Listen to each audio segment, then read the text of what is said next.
I'm going to share a real-life experience of mine. Once I remember vacuuming my grandma's hallway when I felt a tap on my shoulder. And then my hair flew forward into my face. The only other person home was my grandma, who was wheelchair-bound and wouldn't prank me. A few years before this, I was helping my family paint the house. I took a break to read in the yellow room, lying on the floor with my head facing the door.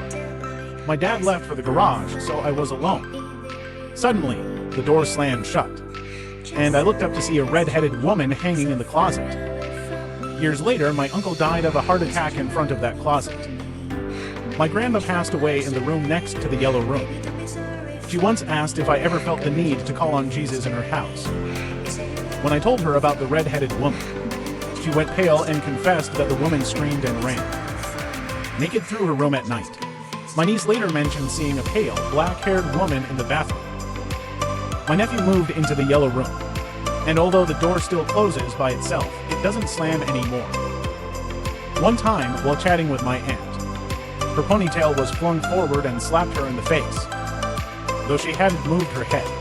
On the 4th of July, after my uncle passed, I heard his deep, unsettling voice calling my name from the restroom, even though everyone else was outside.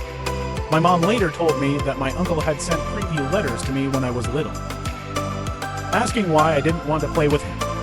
I'm relieved she didn't tell me until after he died. Recently, my niece said the lights flicker when they talk about what they've seen, and she had a dream where my grandma came back looking different, with red hair like she used to have.